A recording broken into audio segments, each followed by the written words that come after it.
Hey everybody, Sunday, July 13th, 6:30 p.m. Eastern Time, 3:30 p.m. Pacific Time.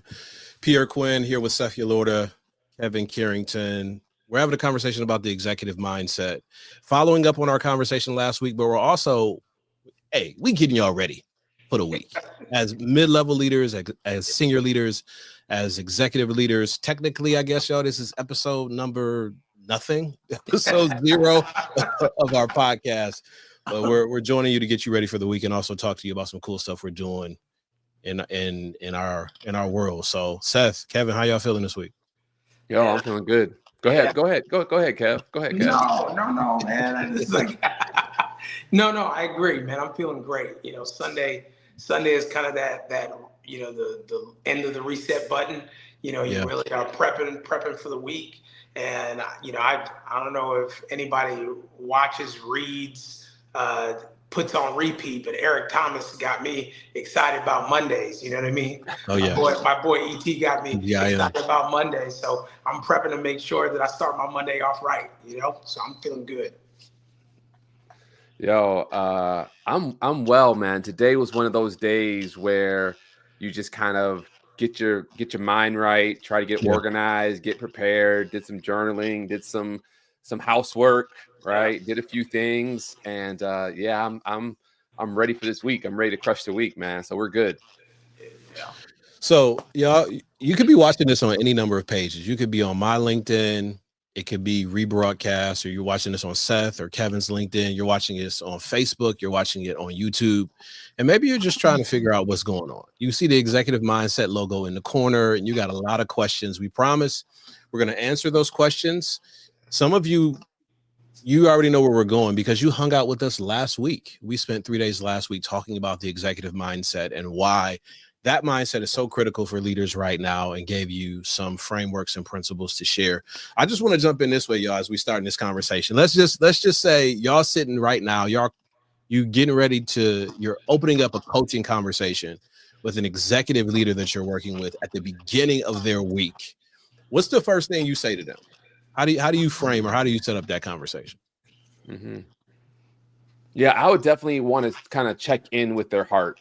Right. And so I just kind of want to know, like, how are you feeling? What energy are you bringing into this week? What's kind of weighing on you? And that will really give me kind of like a pulse on potentially how the conversation needs to go, which direction the conversations. They're like, man, I feel good. I'm like, well, why do you feel good? Right. Well, I feel good because A, B, C, D, E, F, G. I'm like, oh, great. Let's dive more into that. If they say, man, I got a lot on my mind because of this project, and I say, okay, well, let's dive into that. And so whenever I start having those executive conversations, I always just kind of want to do an energy check, right? A heart check to say, like, how are you feeling?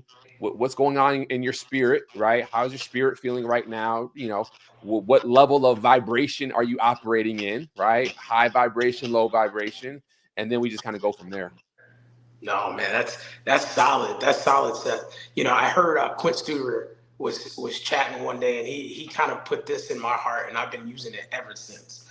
And it's the how we look at our cell phones and we see how much battery, or how much charge your battery has. And I think you're right, Seth. Starting with the heart is the perfect place. The way I've always contextualized it, because of Quint's work, has been like, how much battery do you have? Like, what's your charge looking like going into the week, or going into the challenge that you're up against, this week.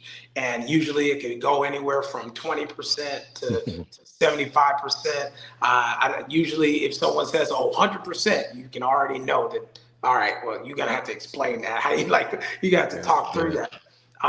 But I will tell you, there's a lot of importance, and we talked about this during the executive mindset. In the reflective mind, is like that self-awareness is kind of like this thing you have to constantly be doing, so that from what heart, and I use Seth's word, from what heart, or what place in your heart your decisions are going to be coming from, or your ability to listen to your leaders is going to be coming from. And nothing can beat being locked in on that. Yeah. Yep. I love how both of y'all setting the tone with the conversation in that way, in that check-in. And I think a lot of times when people make that transition from individual contributor to people leader to senior leader to executive leader, sometimes along the way we forget to leverage those check-ins.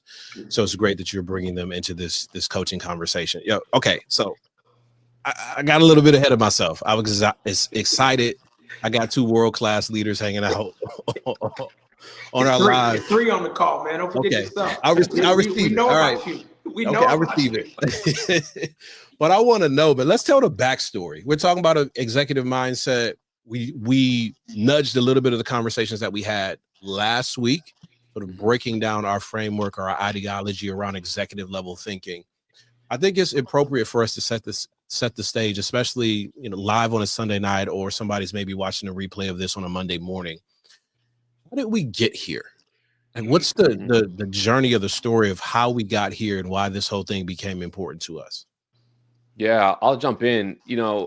Having coach leaders and kind of operated in that coaching organizational development space. I know, Pierre, you're in that space. Ben is in that space, coaching a lot of leaders. Kevin, you're definitely that operational leader who's leading your team and coaching people on your team. I think we all, just by nature of our common friendship, commonality, we kind of all understood that there is a lot of opportunity to really help individuals who feel stuck in that middle management role, really kind of prepare them and upskill them for what's next.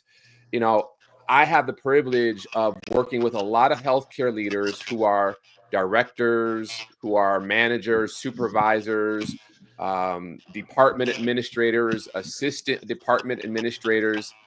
And in my working with them, from time to time, there's an executive level opening, right? Maybe it's like a higher level where they become, a part of the top 20 people of the organization, or part of the top 3. And it always is curious to me which people apply, which people go after it, who gets it, who doesn't get that role. And I just realized that there's a lot of people who are serving in middle management who they want promotion. They want to go to the next level, but they kind of feel like, I'm not quite sure if I'm positioned well. Maybe I've applied and I haven't gotten the interview, or they didn't accept me. They went with someone else. And so I remember you and I were having some conversations, and then Kevin, you and I were having conversations separately about, like, is there something that we could do, something we could create to really help these individuals? And that's kind of how we kind of formed organically this idea of, the executive mindset. How do we help people really develop the mindset that will prepare them for the next role, while at the same time helping them steward their current role really well? Yeah. Right. Yeah. We don't want them just to kind of jump into, okay, screw my current role, I'm going for the next one. Like, no, we want you to steward your current role really well. And while you're stewarding your current role really well, also preparing for whatever may be next for you. Yeah. Right? And so that was kind of the genesis, but I mean, feel free to put some more meat on the bones. No, I think you certainly hit the genesis. Just to give a industry and market view really quickly. Companies all across the world, this is not just a US problem. This is a global problem. Companies across the world are starting to realize that there are a shortage of people in the pipeline who are ready for, or ready to, it's both, ready for and ready to be successful in an executive type function. Most organizations have built their their staff education and their training around moving people, making people really safe or good at the technical component. And then they've kind of said, well, let's create some leadership development, and that's teaching people how to move from a technician to a manager. And so most of those, the organizations that are out there are very, or at least the ones who've been successful, have been really good at creating middle level leaders within their organizations, the ones that have been great. But there exists this really shortage. The pipeline is actually pretty empty of individuals who are ready to step into that executive leadership. And so in the conversations that Seth was talking about, he and I have had those, and as a matter of fact, all four of us, our fourth horseman is not here right now, Ben, but all four of us have had conversations around the reality is like there's a gap that exists in the industry globally in people who are ready for that position. And I think we just, all being of the same mind and even the same energy of just like, we're not okay with just seeing, that gap be there and not being a part of helping individuals kind of fill that gap. And so, through conversations, we came up with something that I'm super proud of, super excited about. I know we're not ready to share it. I'll be ready to get ahead of myself too. Yeah. But that thing is what I believe most of these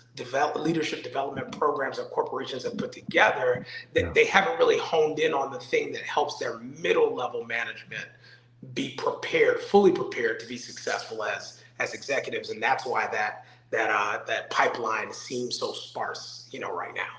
I'm telling you, I think for me, the conversation was unlocked when we had Thai food. Listen, when we sat at the round table and we had Thai food and we had the oversized Post-it note sheets and the Sharpies, just really getting it in. That was the game changer for me. If nothing came out of the conversation, that would have been good enough. Man, look, if you have never been a part of Seth's mind meld or his I don't even know what you call this, mind mapping, whatever. If you've never been a part of it, I'm here as a testimonial. It's legit. It's legit. And so we did have a good time though. We did have a good time. And so I dropped this post on social media a couple of days ago. All right. I dropped this little post on social media, on my LinkedIn, the social media that I hang out. And I said, people often ask me about coaching, which is true. Past couple of years, whenever I've traveled and spoken, people ask, do you have a coaching program? How can we stay connected with you? And I take a couple of one-on-one coaching clients, turn a lot of people away. And then I started dreaming. And I walked y'all through the story, started saying yes, could only take a handful of people, turned a lot of people away until finally I started thinking about a collaboration. And in the post, I'm literally just walking y'all through the conversation that I've had with Kevin, with Seth, with Ben about this idea. And I threw this question out there. The question was, if we launched a program, here's what it would look like. I'm not going to read the rest of the post for you. If we're friends on LinkedIn, you can read the rest of the post. We'll get to the other side of that just a little bit later. But that's really how the conversation started for us. We recognize in all of our work, people are always asking us questions, looking to pick our brain, looking to get into a coaching conversation. Do you have more after the workshop, after the keynote? Do you have more? Can I connect with you? And we said, I don't know if y'all old enough to remember Captain Planet, but I am. And, we just said our powers combined and we started putting our minds together around some serious issues. So, yeah, we're going to tell you a little bit about that. I want to grab this conversation from Deborah. And then I want to talk about how we went from just a table conversation to an actual framework. So let's pull up Deborah. Deborah was with us on our conversation last week. She rocks with the executive mindset, man. Yes, Deborah's a world-class leader and educator. Deborah says, good evening. First, there has to be a mindset that the leader will not always be in that position. Okay. That's good. That's good, Deborah. Yeah. Once that is recognized, then and only then can true planning for succession begin. Yeah, man. And and just to like even take it a step further. Yeah. I mean, leaders often think about their legacy, right? And I know I don't want to get political, but I know the narrative and the story has been out there when President Obama transitioned. He did a lot of great things the 8 years he served. But there was this kind of stinging feeling when he wasn't able to pass the baton to his chosen person, Hillary. Yeah.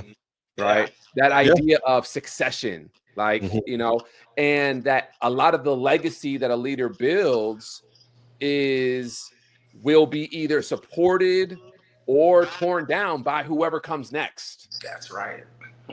That's right. And so, I mean, to Deborah's point, like if leaders understand I'm not going to be here forever, So while I'm here, I want to do a phenomenal job, but I also want to prepare the next person.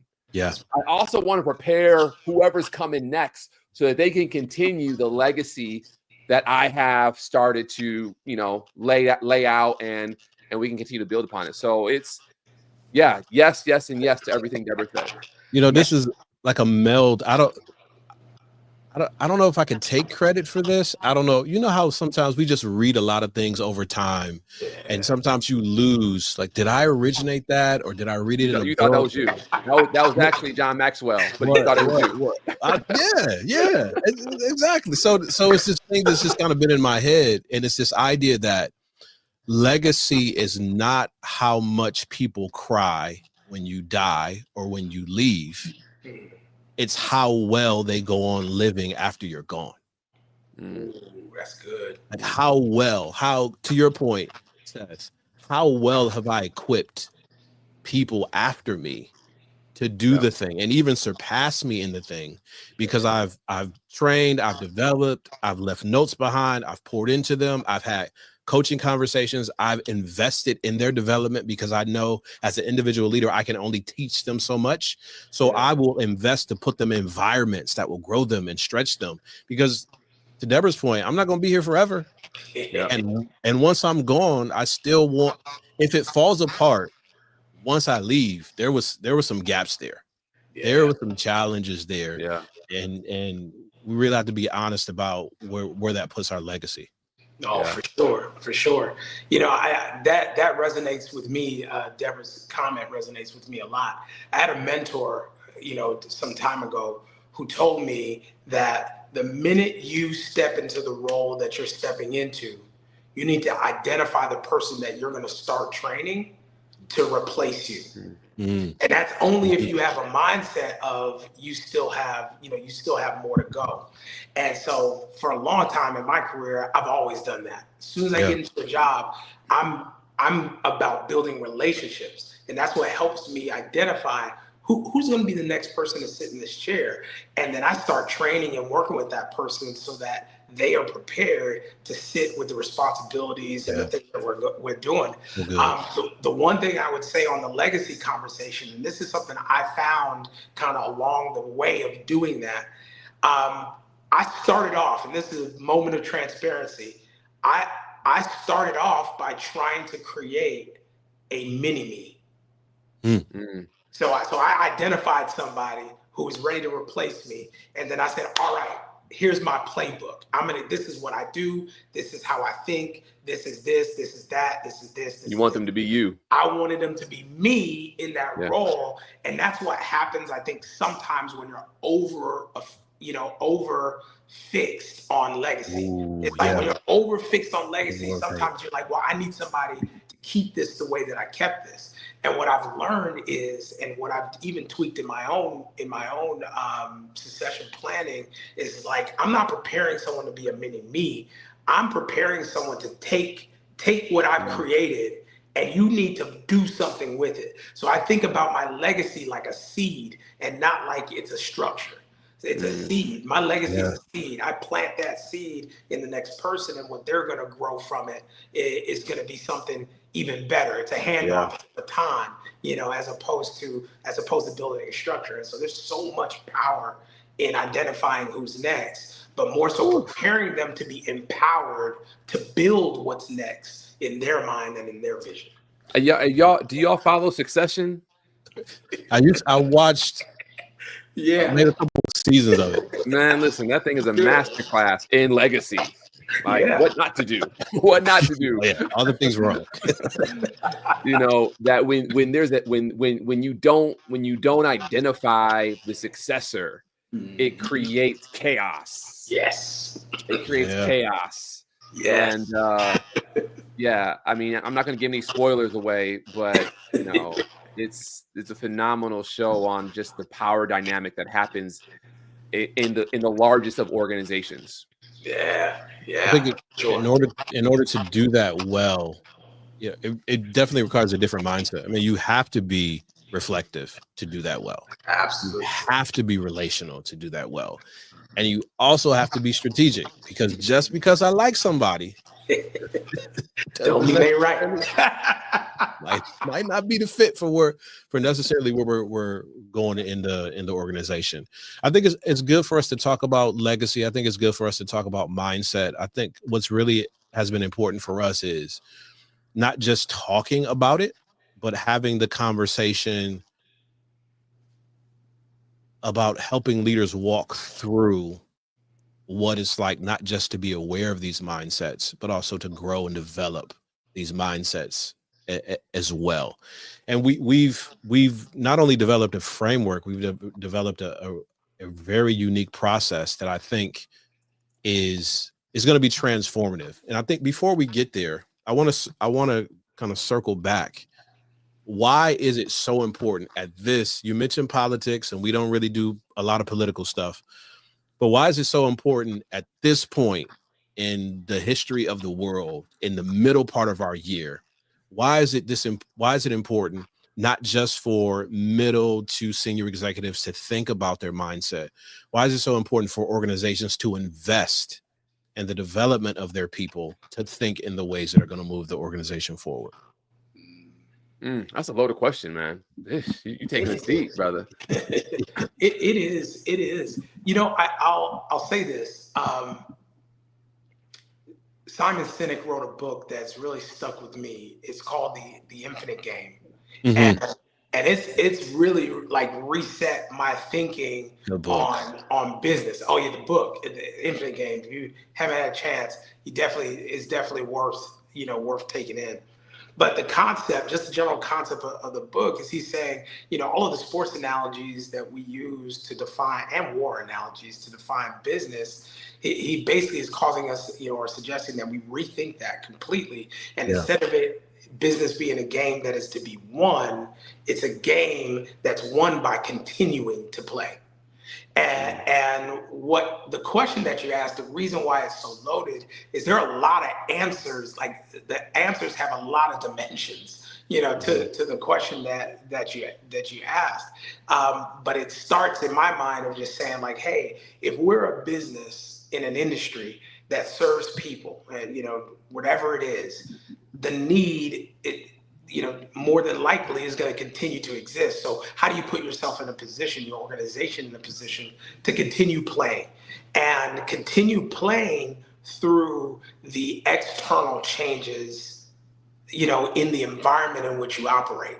So for instance, like to continue playing when we're not actually setting communication through postage, to the postal service. How do we keep on playing when we're now using email?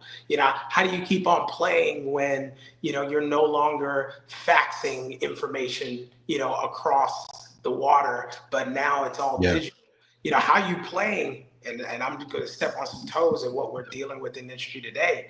How do you keep on playing when, you're expecting employees to show up to an office from 8 to 5, but how do you keep on playing when folks are saying, I'm going to work home 3-4 days a week? You know what I mean? Like, how do you keep on playing in that game?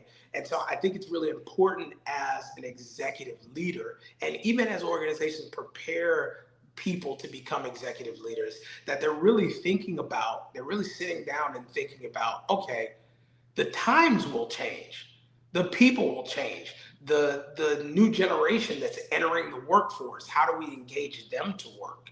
And so the reason I love, and I know we didn't get into this, but the triple mindset, we'll hear about this as we keep on chatting. The reason I love the triple mindset is it really rests in the transferable components of leadership. Being reflective and making sure that you're thinking and self-aware, being relatable, which is like, hey, how do I deal with you, the leader, you, the frontline worker, and then being strategic. How do I put those three things together in a place that it doesn't matter the time, it doesn't matter how the external environment shifts. I really am rooted in those foundational components of success as an executive leader. So I mean, it is a loaded question for sure, but we just gotta get into that mindset that external factors certainly change a lot. And if you don't have executive leaders who foundationally understand what it means to drive themselves, drive people, and drive an organization, regardless of those external changes, Yeah, it puts you in a tight spot. you know, I'll say, and I don't know if I said this or John Maxwell. It might be me, but I think I said. Give John his credit, man. I think I said that everything rises and falls on leadership. Did I say that, or is that? No, that sounds like John. That sounds like John. Sounds like John. That's John. That's John. You're not gonna give it to me, brother. First time is attribution to John. Anything after that is Seth Malone.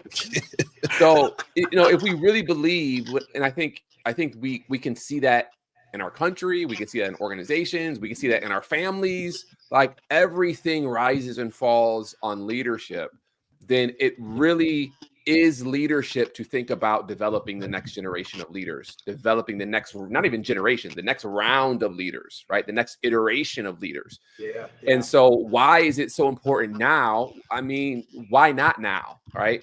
If you are thinking about how you are going to prepare your organization to manage the changes that are happening in the political world, to manage the changes that are happening in the AI technological world, to manage the changes that are happening all around us globally and nationally, then you have to make sure that those individuals who are preparing for the next level, who could be the next level leaders, they have the core foundational mindsets needed so that they can lead well. And ultimately, the program that we put together, and we can share now, the program we put together, it's really designed to shrink the learning curve. Ooh, yes. Right. We know that you know, once you step into a C-suite, you're the CEO, the COO, the SVP. Like once you step into that role, there's going to be a little bit of imposter syndrome that you wrestle with. There's going to be a little learning curve that you wrestle with. But we don't want it to be 12 months of imposter syndrome, 12 months of learning curve. We want it to be like 1 month of imposter syndrome, right? Like 1 month of learning curve. We want to shorten that learning curve so that you can find your voice, find your footing, and gain some momentum as quickly as possible. So that's what this is designed for. It's designed to shorten that transition window that the average leader will take as they go from middle manager, director to COO, CEO, president. Yeah. I think that's a good transition for us into this idea of the triple mindset. I mean, we've teased it. Kevin has talked about it.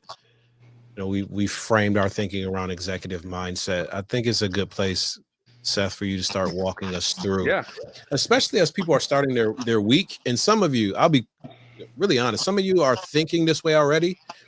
You haven't put a framework or language around it. One, you're thinking about it, but you haven't developed. You haven't gone deep to actually leverage the intersection of these three mindsets of a leader. So we're gonna walk you through a little bit of this today.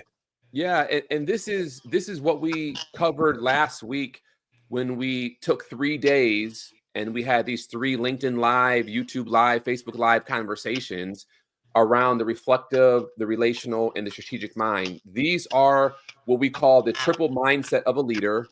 They are the 3 core pillars of this program, the executive mindset leadership development cohort. These are the 3 core pillars that we want to ensure that as you are preparing for that next role and stewarding your current role, that you truly have what we call the reflective mind, which is executive presence.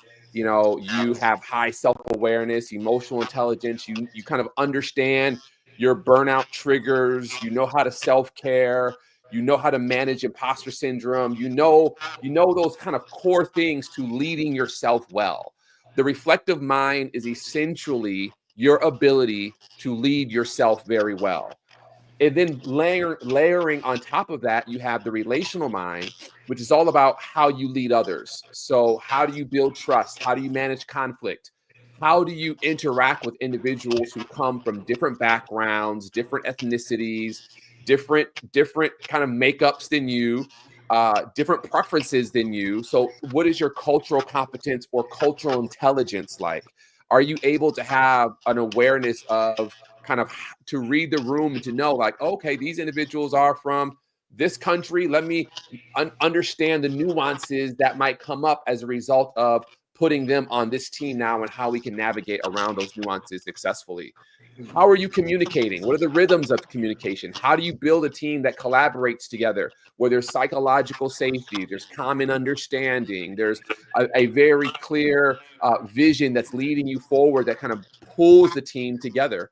And so we layer on top of that the third piece, which is the strategic mind. And the strategic mind is really around how do you lead the organization? So it goes from leading yourself, leading your team, to leading the entire organization. This is where we talked last week about the balcony view, having bird's eye view perspective on the entire system, having a very clear strategic plan that's driven by a vision, being able to navigate complexity, systems thinking. And so these are the three pillars of the program that we walk individuals through in a group setting, really making sure that they are highly competent and have developed the mindset necessary to excel in each one of these three pillars. Yeah. I want to jump in there real quick, Seth, and I just want to just plug this because some of us are thinking, man, I really love this framework, and you're starting to process, man, where do I sit? Reflective mind, relational mind, strategic mind. I dropped something into the chat, so you'll see this on our streaming platforms. I'll also put it on the screen. We want you to do a little self-check here. Yeah. And thinking through, so as it relates to executive mindset, as it relates to enterprise level thinking and the ability to impact an organization on a wider scale, how do you measure up? Go to executivemindset.scoreapp.com. That's executivemindset.scoreapp.com and take our free assessment, about 5 minutes or so. You'll see how you score as it relates to the triple mindset of a leader. Yeah. Yeah. I love what what we've developed here. And Pierre, you start off by saying many people have been thinking about these things. And you're right. Many of you have thought about kind of those spaces that you kind of need to work in. But what I think we've been able to curate, and this is through many years of, between the four of us, the four horsemen, we've got 80 years from what I'm hearing of just like, coaching, mentorship, and leadership development and all of those things, and even practical experience of being in executive leadership roles. So this is what we've created as the focus areas for development under each one of these areas. So it really drives home and connects in to the spaces and skill sets that you may possess, and most of you do possess already, but that need to be fine-tuned and, dare I say, leveled up. To be prepared for that executive responsibility. Many people want to be promoted, but we probably should really think about it in terms of, and a mentor asked me this one time, said, "Are you ready for the responsibility?" What he'd always say to me. It's like, hey, instead of saying like, hey, you're ready to be promoted, it's like, hey, are you ready for the responsibility that comes in that next level? Because there certainly is a lot of responsibility that comes into that executive role. And in order to be successful, we believe these three components and the areas of development under each one are really going to help you be prepared to carry the weight of the responsibility and be able to strategically drive your organization forward. Yep. Let me throw this in here. Just a little, I know we've been going for a little bit over 30 minutes, and some of you maybe even have questions about what we framed. And we're going to give you some contact information in just a bit, because some of you, your wheels are turning and you're thinking, man, I really need some support across the triple mindset of a leader. I want to throw this to you, Seth and Kevin, and I'm going to answer the question to myself. Think about maybe your first couple of people leadership roles. As we look at the triple mindset of a leader, which one of these, you can do in general, reflective, relational, strategic, or specific, the topics underneath, which one of these do you feel like was the toughest for you to wrap your mind around and really get a firm grasp of Yeah. as you were transitioning your leadership roles in organizations? Oh, you asking us to be vulnerable? Yeah. Okay, I got you. But hey, I'll tell Brene you. Brown is listening. You know what I'm Yeah. saying? So we're gonna I'll, be vulnerable. We're gonna be vulnerable. You know, for me, I thought I came out the womb strategic. So for some reason, I just had that mind from day one. Reflective. I'm always in my head about a couple of things, and I thought this is the area that I thought I had wrapped up, which is the relational mind. I Yeah. think I'm all about relationship and I go hard. But what I didn't realize is that there are levels to relationship as you rise the organization. I'll just tell you one story that kind of, it sticks with me in my leadership today. This is the worst boss. I won't call their name, but this is the worst boss I ever had that I learned the most from. And so I one day broke out for lunch. I was sitting with my peers. These are people who were in the same level role that I was in. And I was sitting at lunch with them, talking, laughing, hee hee hee. And our senior executive rolled up to the table and said, "Kevin, come here for a second." Pulled me away from the table and he said, "Hey, is that table where you want to be?" I said, I was confused. I said, "Well, I don't understand what you mean." He says, "That table where you want to be." And I guess I want to eat lunch. He was just like, "No, today you don't eat lunch with them. You eat lunch with us." And he pulled me to come eat with the senior leaders and chat and connect there. And then that in that moment, not in that moment, but later on, I learned that there's levels to the relationship and how you interact with the team members that you work with and meet with and connect with as you run through our organization. That was one of the ones that was hard for me, man, because everybody was my friend. I was coming to everybody's cookouts. If he was cooking out, I was coming. You know what I'm saying? I was doing this, doing that. And it took me the hardest to understand that no, I can't follow everybody on social media. No, I can't, show up at every event. No, I can't. And what a meaningful, and this is why this is so important. What does a meaningful relationship look like in an executive role? It has boundaries, and it's like setting those boundaries for that relationship. But that's the one that took me. It's still taking me time to kind of work through that relational mind.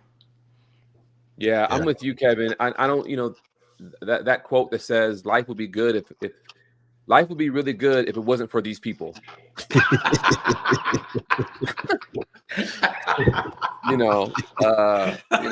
Spoken like a true introvert. Right. So for me, I think that's, that was the one. Moving into a role where I had a staff and I had to lead a staff and people were looking to me for direction and I had to do performance evaluations. I had to hire, I had to fire. That was where I think I grew the most in my executive mindset and started to realize that it takes practice. Right? It takes practice. It's not just, oh, I read a book and now I'm good. I know how to lead people. It takes practice and years of practice. Some people, they may come out of the womb with, 30% ahead of everyone else, but there's still 70% that you still got to develop. Yeah. Right. Yeah. And I say that 30% intentionally because they say that around 30% of your leadership ability is genetic. It's passed down from your parents, but the other 70% is developed. And so 70 is still a huge gap. And so I think that, to me, to answer your question, was the area where, I had to do the most work, and I'm still doing the most work. Yeah. I think we could, jump all across the graphic here and we'll put it back up. I know one of the biggest ones for me was systems thinking. This idea that if I have a conversation over here, if I make a decision over here, if I make a promise, if we make an investment, if I turn down an idea over here, it's going to have implications over there. Yeah.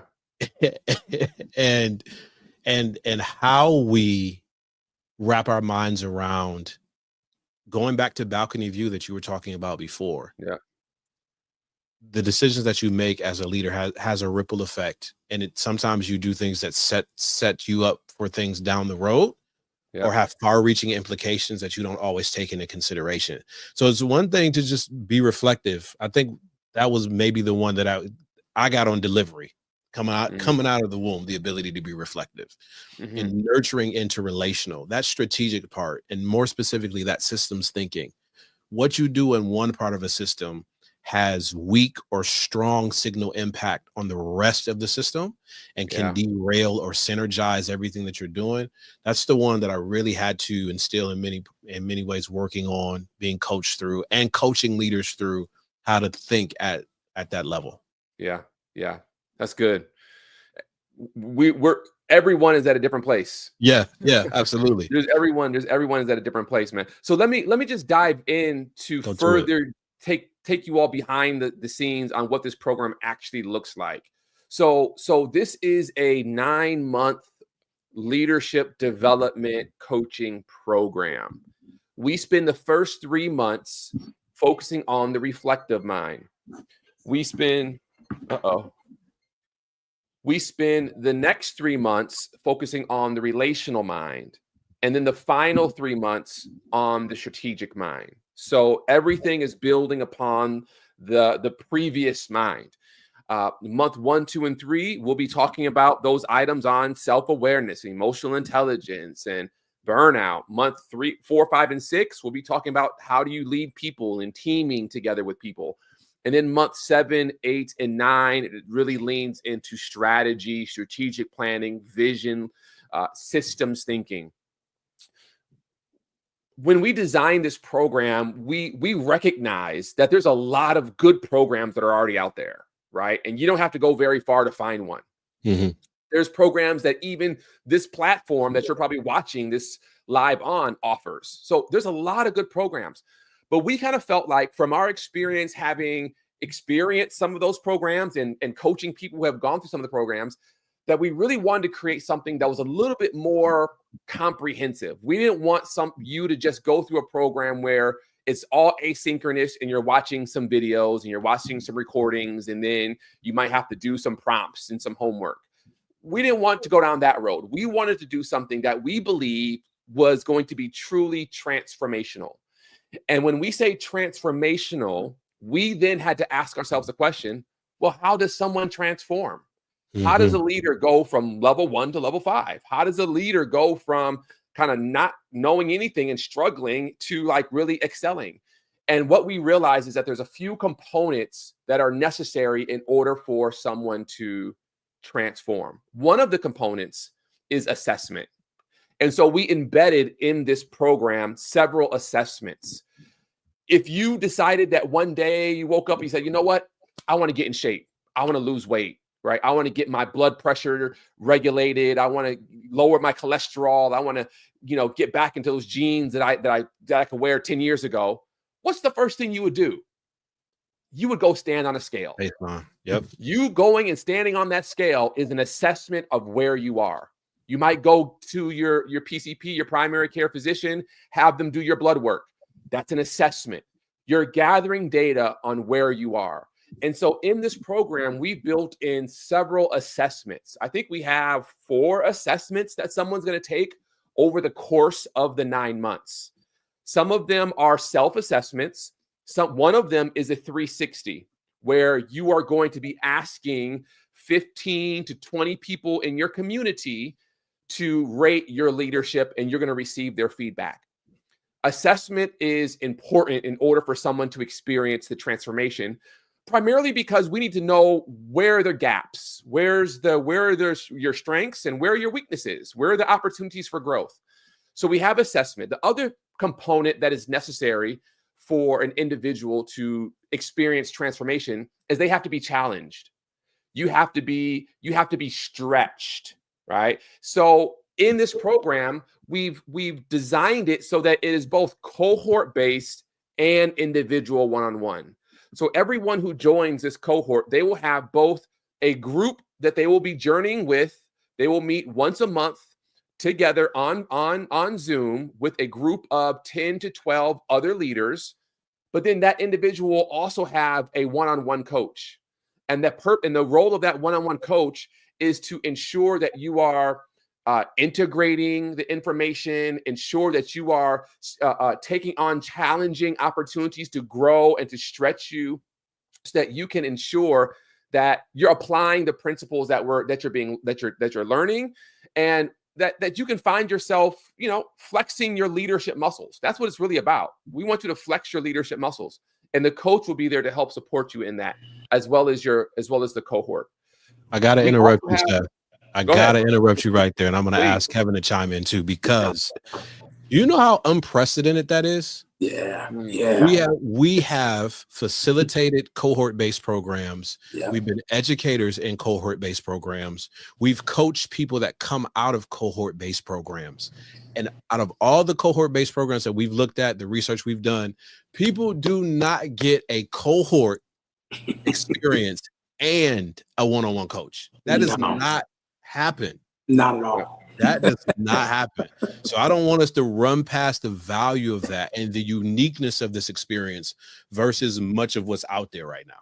Yeah. And here's why we felt it was important to incorporate both in our program. We are firm believers, and I know I can speak for you guys as well. Iron sharpens iron. In a cohort program, you guys are working with each other, checking each other's thoughts, growing alongside each other. You're grabbing pieces from the people that you're learning and growing with, and it's phenomenal. However, it's really important that you are an impactful individual contributor. And one of the things that tends to happen when people are just kind of like in a cohort only, at least what we've seen, is when you're in a cohort only, you're picking up so many different pieces. It's hard to identify what came from you. We were just, even what we were just talking through, hard to remember whose quote came from ourselves or came from these phenomenal, writers. But it's really important that you are building the uniqueness of your leadership, and that one-on-one coaching helps you get there. So we didn't want to abandon the idea of one-on-one coaching, because you need to be the most unique individual, the most unique person to bring your skill set to the table. And then when you're firmly formed as iron, can you sharpen iron? So that's why it was really important in having both of those components, not abandoning one and not the other. And I guarantee you, going through our program, you'll really catch the value of that as you go through our executive mindset program. Yeah, and I would just add, that's the reason that's so important, is because as you grow, the third pillar that you need for transformation is you need support. That's right. You need assessment. Yeah. You need challenging stretch opportunities, and you need support. That's right. And so the coaching is there to provide you support. I'm there, Kevin's there, Pierre's there, Ben's there to provide you support. The community is there to provide you support. We also want to enlist your supervisor, your direct report, the individuals, a sponsor from your organization who knows you're going through this program and will champion you as you're going through it. That's right. So the program is really designed to be end-to-end, extremely comprehensive, for the purpose of helping the individual experience transformation. There was a little, I don't want to say science. It wasn't necessarily science, but there was some thought into the whole idea of 9 months. Yeah. We know that a baby in the womb takes 9 months for them to fully develop and transform. And so we started playing around with that idea. It's like, man, how long does someone need to be in a supportive kind of incubator in order for them to really develop that executive mindset? We said, man, if 9 months, and there's several pillars that we want to cover over those 9 months. So it is a commitment. But each session will be highly interactive, highly engaging. We've designed it so that this will be hopefully the top thing you look forward to doing every month. Yeah. Right. Where you're like, yo, I can't wait Yeah, to man. get with my cohort. I can't wait to get with my team because we're going to be unpacking this. And I got some issues on my job that I want to bring to them, and I want to help. They can help me kind of think through it and troubleshoot it. And to Kevin's point, the iron can sharpen iron.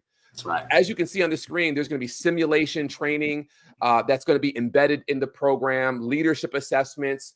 Definitely want to do a pre and post assessment just to see what growth you have experienced as a result of the program. And we believe that this is the type of program where if you are an individual who's, you've been managing people for 5, 6, 7 years, you've thrown your hat in the ring a couple times for a promotion to the executive level, but you weren't selected. Maybe the recruiter said, oh, you don't have enough experience, or maybe, you felt like you weren't necessarily qualified yet, so you wanted to wait around a little bit longer. This program is for you. This will give you everything that you need so that when you apply for that promotion, you will have the confidence, the certainty, and the mindset to know that if given the opportunity, you will totally crush that job. Now, we can't guarantee that you're gonna get a promotion after this program, right? No guarantees, right? But this will definitely prepare you. Yeah. It will definitely prepare you and better position you for that promotion that you want. Yeah. I you really, if we could stick a pin in it, man, Seth, you really hitting it out the park. If I could just stick a pin in something you said a second ago, many times when people show up to interview for that next step role, they're bringing everything that they did in a previous job to kind of acquire a new one. And just think about that for a second. You're bringing everything that you did in an old job to accomplish a new one. So no wonder. So the question really exists. What are they actually looking for? And I think most of the time, many people who go into an executive interview or an executive process are not really clear on what they're looking for. They think I'm going to bring my resume of all the things I did. And this program is really going to help you settle, be confident in, be aware of what exactly is in the mind of the executive recruiter and the executive team when they're looking to pick their fifth man on the court. You know what I mean? And while it's not a guarantee, I will say it's certainly a big leg up. It's certainly a big leg up when you walk into those processes. Sometimes we've had this experience where they send you to us. You've inquired, you've done the professional development plan, people have tracked where you are, and then they send you to us because they say, not quite, want you to work on some things. Right. Yeah. What would it be like for you to be proactive? I know you're going to send me to a coach. I know you're going to send me to a development program. I know you're going to track what my professional development has been like as you're considering me for this next move.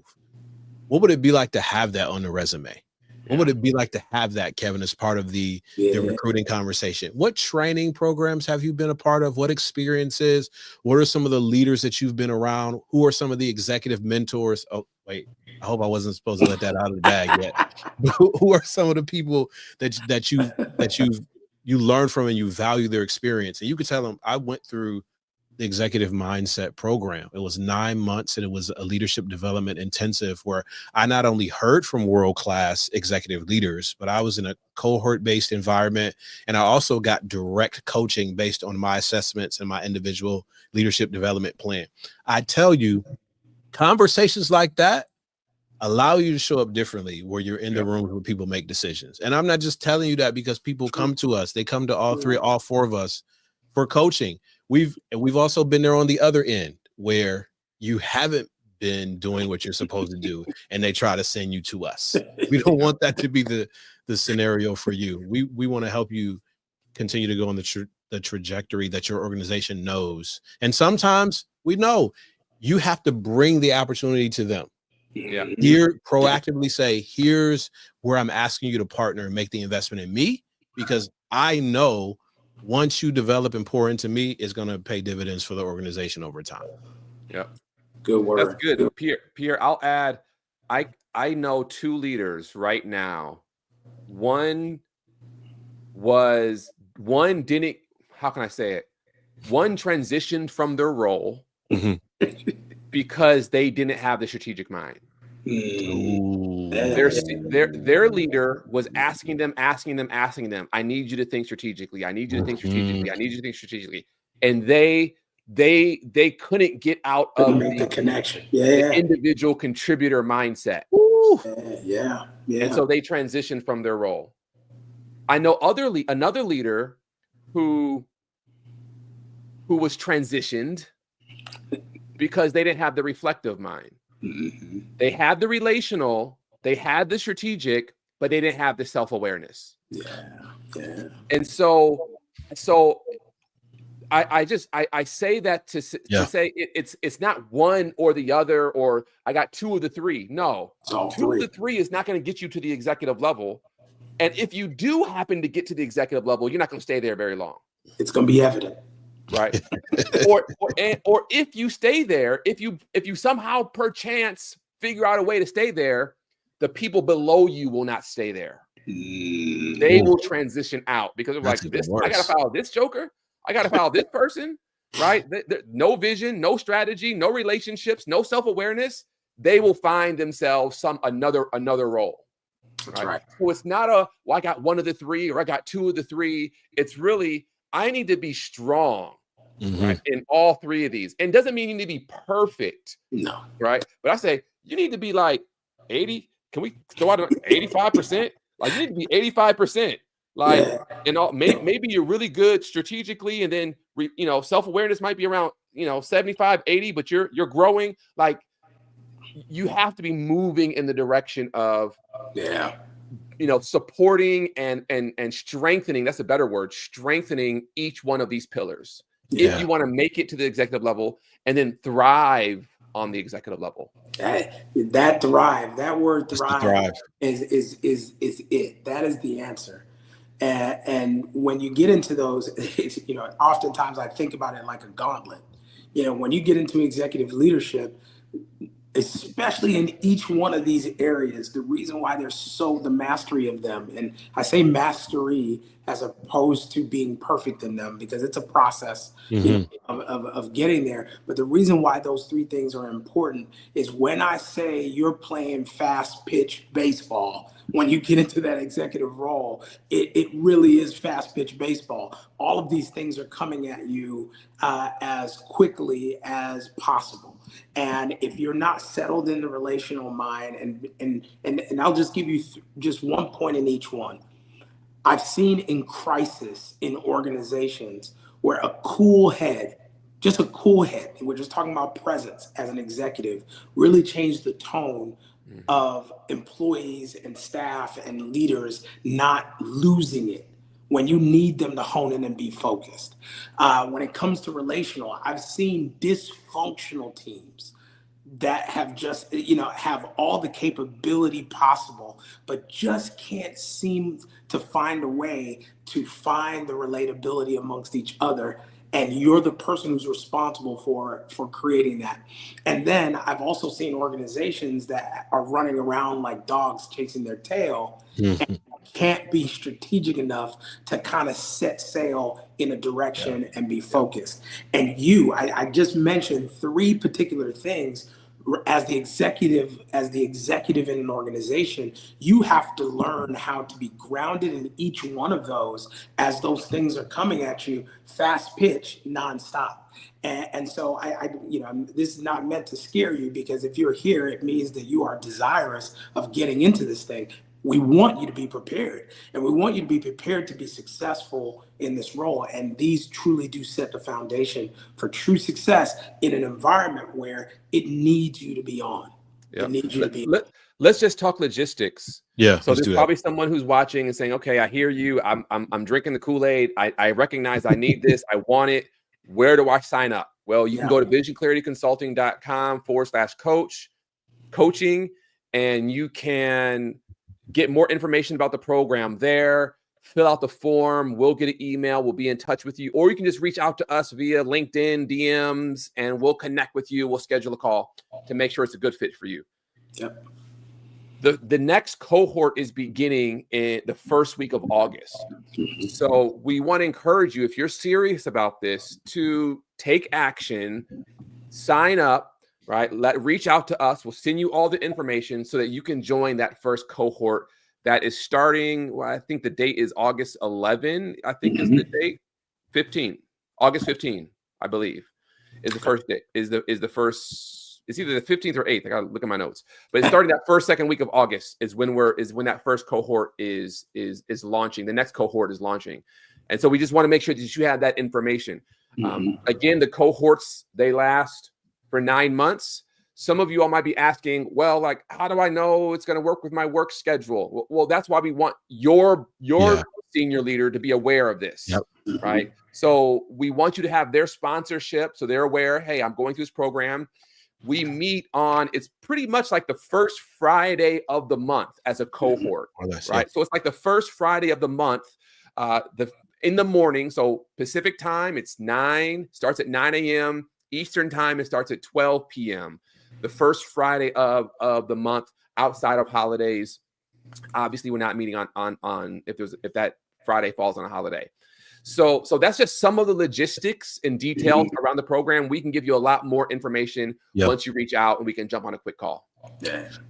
Listen, as we're to transition out of this conversation, y'all been hanging out with us. You've been watching live. You've been throwing questions into the comments, or you're watching the replay of this. I just wanted us to do a couple of things before we end this conversation. Kevin, from the perspective of an executive, Seth, from the perspective of someone who coaches executives, you've talked about this program with executive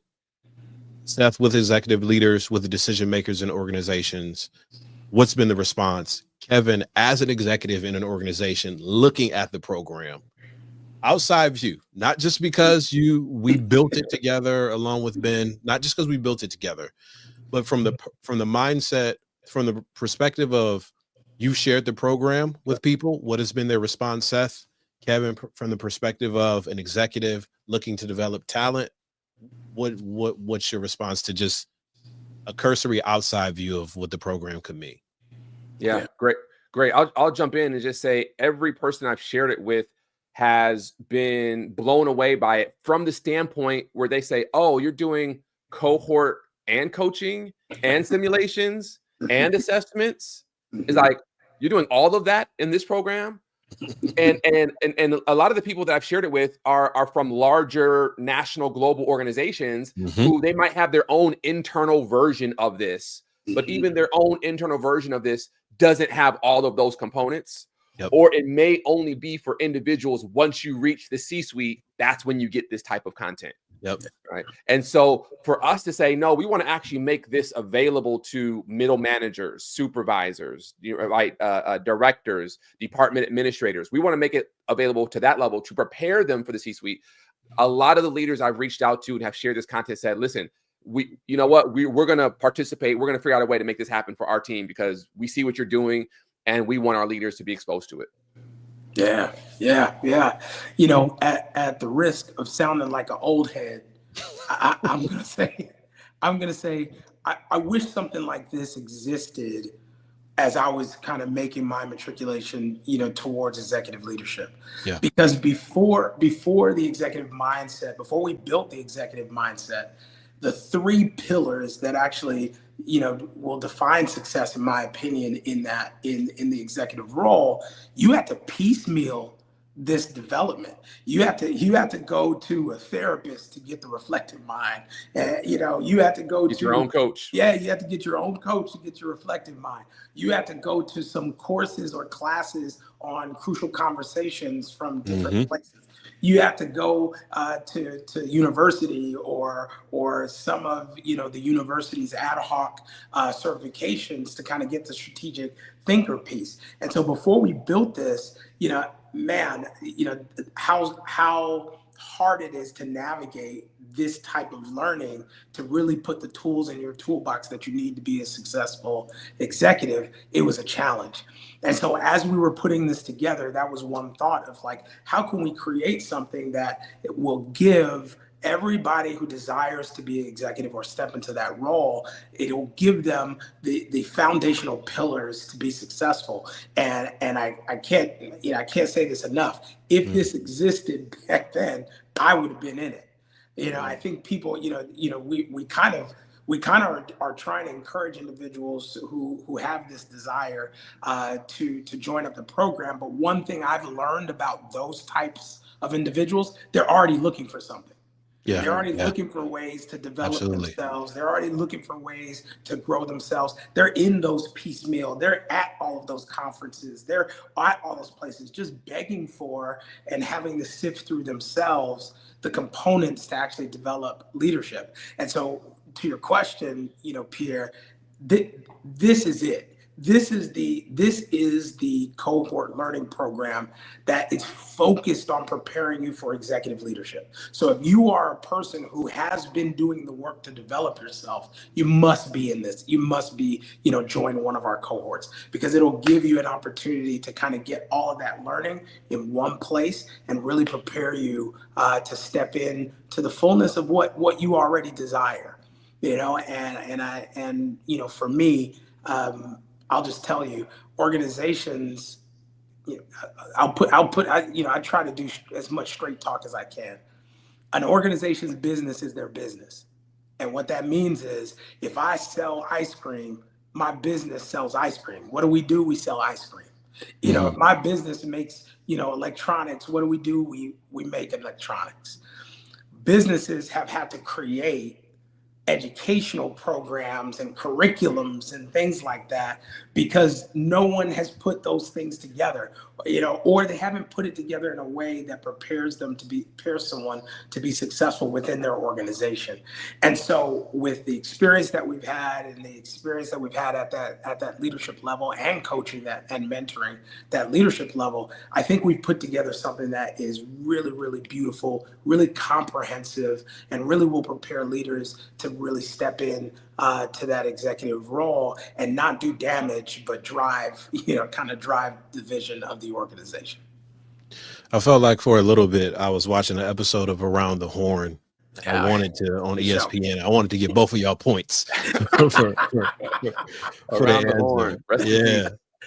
We're finishing up this conversation. There's just two things I want to share with you. We have not only, with the executive mindset, built what we needed as leaders when we were growing up, when we were getting into those higher level, impactful decision-making roles. We haven't just built that. We've also built over time what we found out our clients have needed as well, through formal, through informal coaching, through training, through keynotes, through workshops. We've been with you. We've been in conference rooms. We've been with frustration, with tears, with DMs, with emails. Can you help me? Here's where I'm struggling. So we haven't just built what we needed as leaders when we were coming along. We've built what our clients have needed to. And we're looking forward to experiencing it with you. Now, this is not going to be our last conversation around the executive mindset. It's going to be the first of many. But you don't want to wait. You want to go to visionclarityconsulting.com/coaching. That's visionclarityconsulting.com/coaching. And get more information about the first executive mindset cohort launching in August. You definitely want to be a part of that first cohort. That's all we got for episode, I don't know. 000. You got 000. I like that. We'll come back to you real soon. All the best as you lead this week. We know you're doing an incredible work, and however we can support you in that work, DM us and let us know. We'll see you soon.